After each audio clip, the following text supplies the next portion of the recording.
పరిశ్రమలు రావాలి, ఉద్యోగ అవకాశాలు పెంచాలి. అలాగే ఏదైతే వీళ్ళు చేసిన దుర్మార్గాలు అన్ని కూడా ఎంక్వైరీ చేపించి ఎక్కడ ప్రపంచంలో డబ్బులు దాచుకున్నా ఆ డబ్బులను తీసుకురావాలి, ప్రజలకు పంచాలి. ఈ రోజు రాత్రికి ఎంతమంది హైదరాబాద్ నుంచి బయట దేశాలకు పారిపోకుండా కూడా చూసుకోవాలి. నేను ఒకటే చెప్తున్నా, అధికారులు ఎవరైతే ఉన్నారో వారందరూ కూడా చాలా మంది ఈ ఆంధ్రప్రదేశ్ లో దోచుకున్న వాళ్ళందరికీ కూడా లుక్అవుట్ నోటీసులు ఇచ్చి వారు ఎక్కడికి పారిపోకుండా చూసుకోవాల్సిన బాధ్యత పోలీసుల పైన ఉందని చెప్పి తెలియజేస్తున్నా. రమేష్ గారు, ఇక్కడ ఒక బర్త్డే బాయ్ ఉన్నాడు, ఆ బర్త్డే బాయ్ మీకు కంగ్రాట్స్ చెప్తాడంట. అన్న గుడ్ ఆఫ్టర్నూన్ అన్న, నేను జీవి రెడ్డి. కంగ్రాచులేషన్స్ అన్న, కంగ్రాచులేషన్స్ అన్న.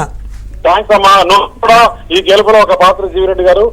ఆంధ్రప్రదేశ్ లో ఉండే వాస్తవాలన్నీ నువ్వు ప్రజల దృష్టికి బాగా తీసుకెళ్లావు. బర్త్డే ధన్యవాదాలు జీవిరెడ్డి. థ్యాంక్ యూ అన్న, థ్యాంక్ యూ అన్న. జీవిరెడ్డి బర్త్డే ఇవాళ. Thank you. Wish many many happy returns of the day.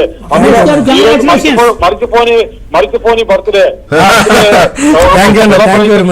ఇంకొక పక్క ఈ కూటమి సెలబ్రేషన్స్. అలాగే వెంకటకృష్ణ ప్రత్యేక ధన్యవాదాలు పవన్ కళ్యాణ్ గారు తెలియజేయాలి. అవును, వాస్తవం అది. ఎందుకంటే వ్యతిరేక ఓటు చీలకుండా చేసి ఈ ఆంధ్రప్రదేశ్ ను మంచి దారులను నడిపించాలని, ప్రజలకంతా మేలు జరగాలని, ప్రజల వెన్నంట ఉండాలని ఆయన ఏ రోజైతే చంద్రబాబు అరెస్ట్ చేశారో ఆ రోజు ఆంధ్రప్రదేశ్ గురించి ఆలోచన చేసి ఆయన వచ్చి మద్దతు తెలపడము, ఆ రోజు నుంచి ఈ కూటమి ఆయన కూడా బీజేపీ కలవాలని ఎంతగా ప్రయత్నం చేశాడు. నేను ప్రయత్నం చేశాను.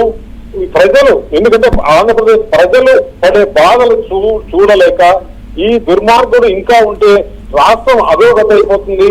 ఎక్కడో మనం సౌత్ ఆఫ్రికాలోనూ కొన్ని చోట్ల చూసాం ఈ మాదిరి దుర్మార్గాలు. ఇంతవరకు భారతదేశ చరిత్రలో ఒక కాన్స్టిట్యూషనల్ గా ఎన్నికైన ముఖ్యమంత్రి ఇన్ని దుర్మార్గ